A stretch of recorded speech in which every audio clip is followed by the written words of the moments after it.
If you are a tourist visiting New York City without a guide, there's a good chance you might miss a few things.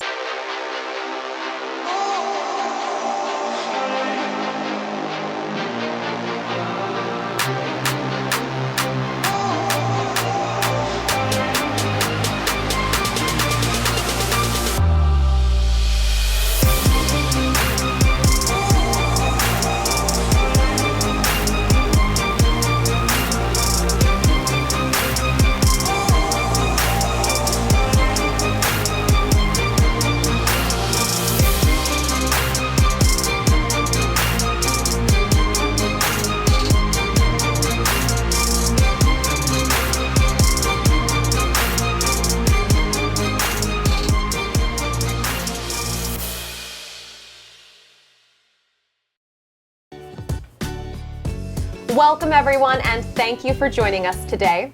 I'm Summer Moran, and this is my co-host Christina Del Mar, and you're watching New York Talk, a community awareness program produced by Society of Unique Artists.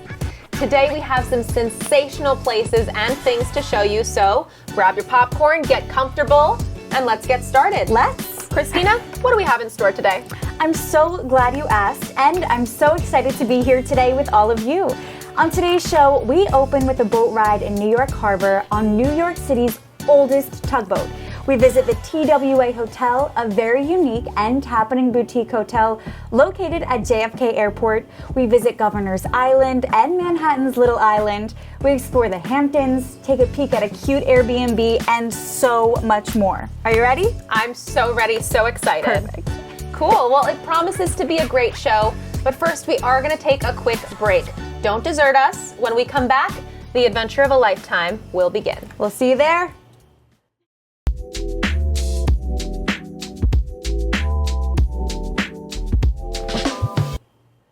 Welcome back. Okay, Christina, how well do you know the city? So when I moved here, I thought I knew it very well. But every day I'm learning that might not be the case because there's always something new and exciting happening. That is exactly right. I often feel the same way, even Right. as a native New Yorker.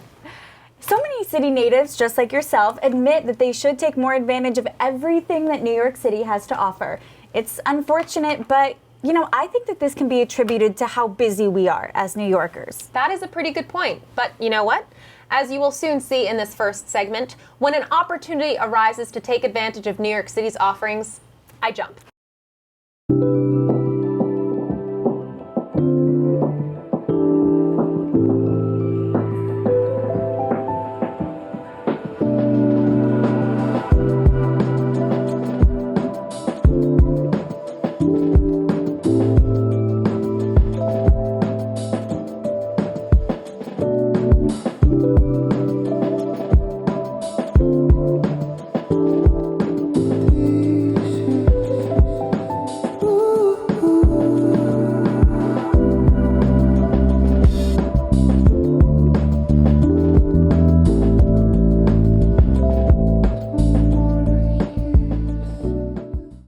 Hey folks, welcome to Season 2 of New York Talk. Here we are at the South Street Seaport Museum to visit a city landmark and take a ride on one of the oldest tugboats in the harbor. Ooh, it's historical and it's something you do not want to miss. All right, the tugboat is here. I am so excited to go on and see what it's like. I've never done anything like this before, and we have a perfect sunny day for it. So let's get into it. I have my GoPro right here. Gonna get some special footage for you.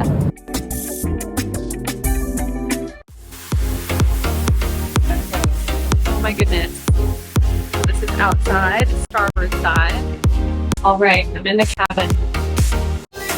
Got life jacket right there. Just in case, but we won't need it.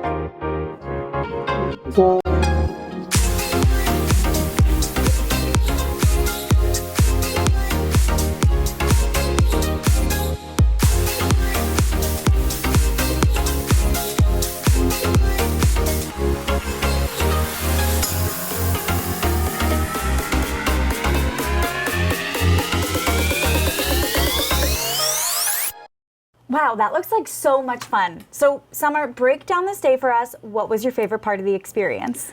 I think it was just such a refreshing ride, and like I said, the day for it was perfect. So we really got to see everything close up, and seeing the Statue of Liberty as close as I did was very cool. That's awesome. And it seems like this is the perfect spot to take people that are visiting from out of town. Would you say that's true? Absolutely. I would take any of my out-of-town friends on this journey. Oh, that's awesome. Highly recommend it. Yeah, it was very cute.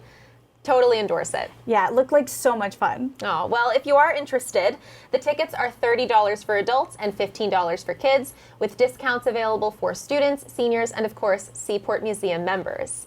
So, moving on, Christina, what is next? Alrighty, well, let's fly into the next subject, which is the TWA Hotel.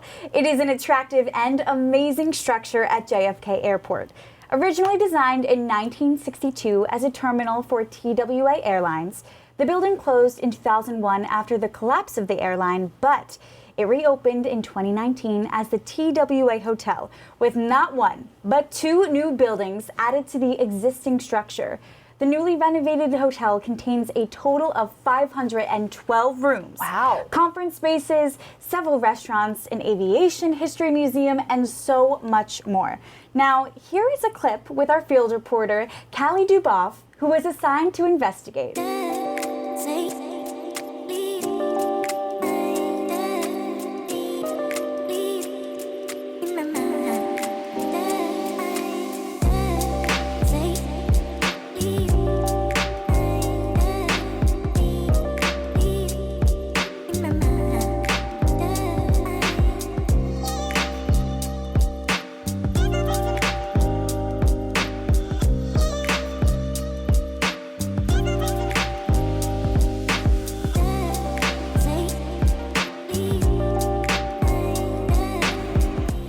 Watching planes take off and land,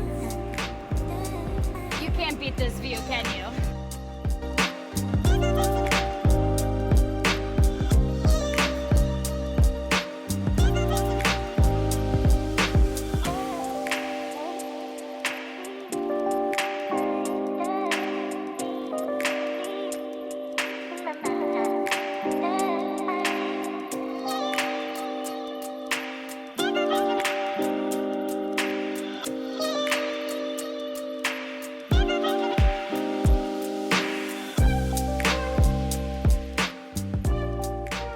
This is another place I have to visit or book a room for the weekend.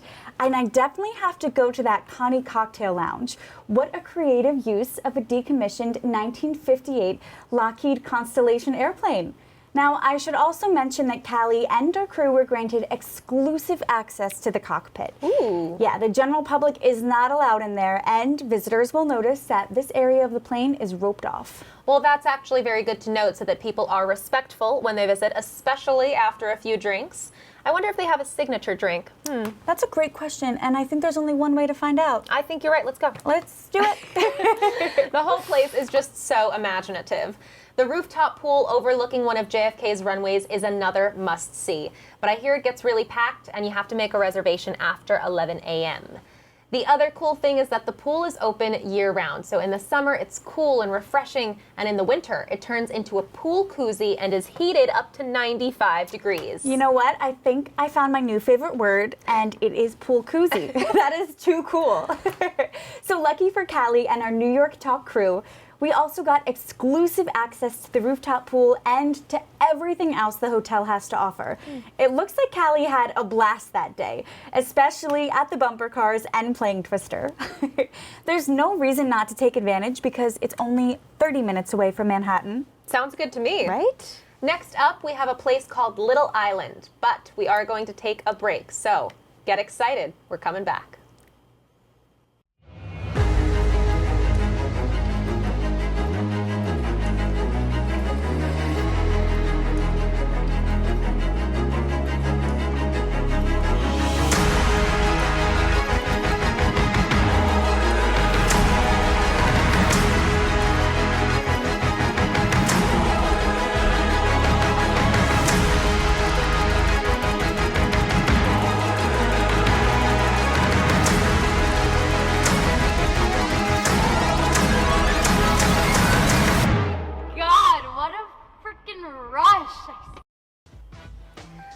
Rising from the rubbles of Hurricane Sandy is a park for the future.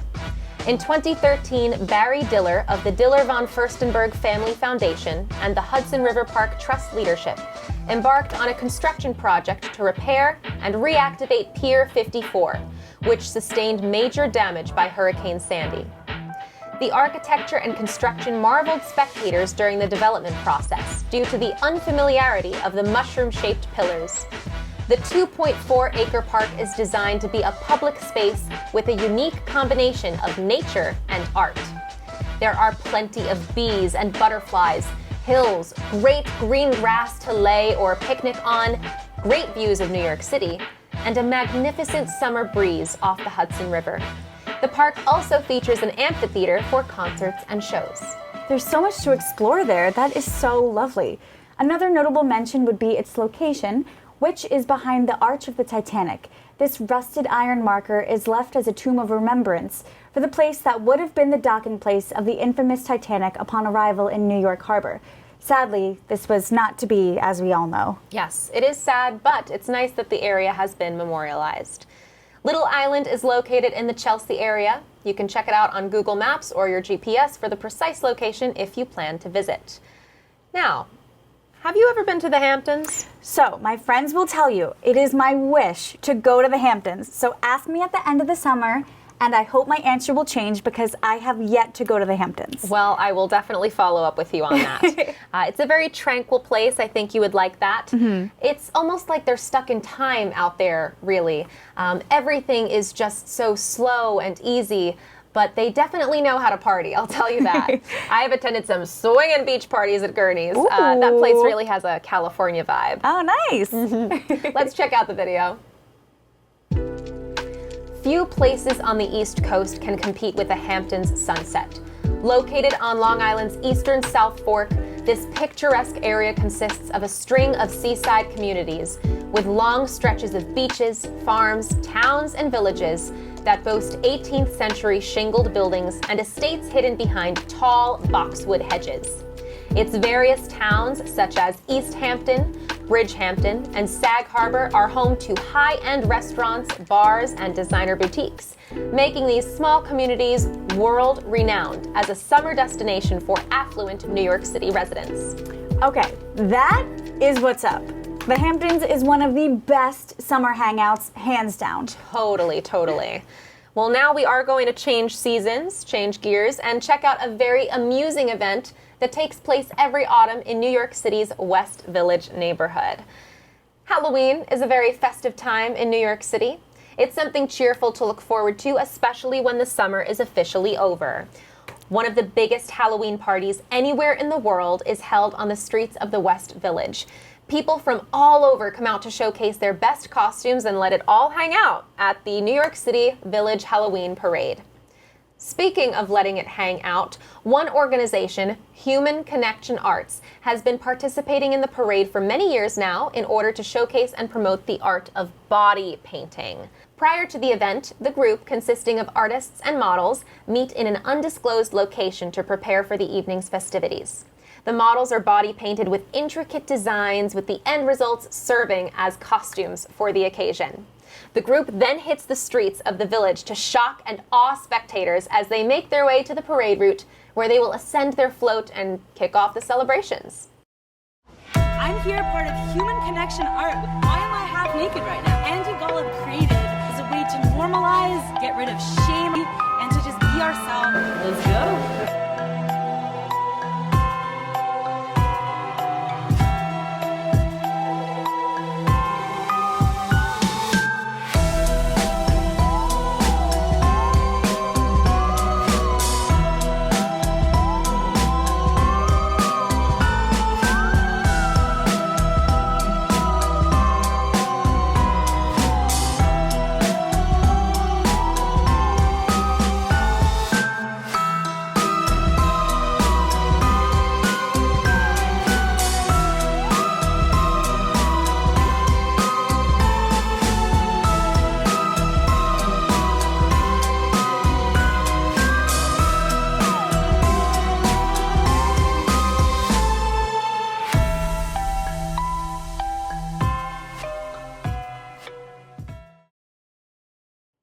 That looks like so much fun, and it's so unique because I've seen a lot of art, a lot of makeup artists, but I've never seen body painting in this way before. Oh, it's so cool. Well, we should go next year and try to participate. I'll mark it on my calendar. We have a lot to do. Absolutely. I will go if you go.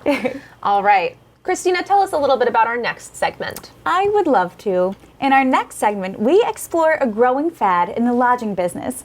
For over a decade, the popularity of private homes and properties serving as bed and breakfast accommodations continues to grow. Many travelers now often opt to book Airbnbs or use other similar platforms for accommodations instead of hotels. That's so interesting to choose an Airbnb over a hotel. I know, I feel like it could offer a more personalized experience. You know, sometimes it's just a better option. It could be more convenient and you can get more for your money. Definitely. Well, we are about to show you a beautiful Airbnb in Long Island. This home is incredible.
So that is it for today's episode of New York Talk. What a high note to go out on, don't you think? I 100% agree. Well, we hope it was informative and interesting for you. And on behalf of our New York Talk team, we enjoyed sharing this time with you, and we look forward to seeing you again on the next episode. Please don't forget to follow us on all of our social media platforms at SU Artists, and subscribe to our YouTube channel, The Society of Unique Artists. Until next time, I'm Summer Moran. And I'm Christina Del Mar. It has been a blast. Yes, it has. Goodbye, everybody. Bye. See ya.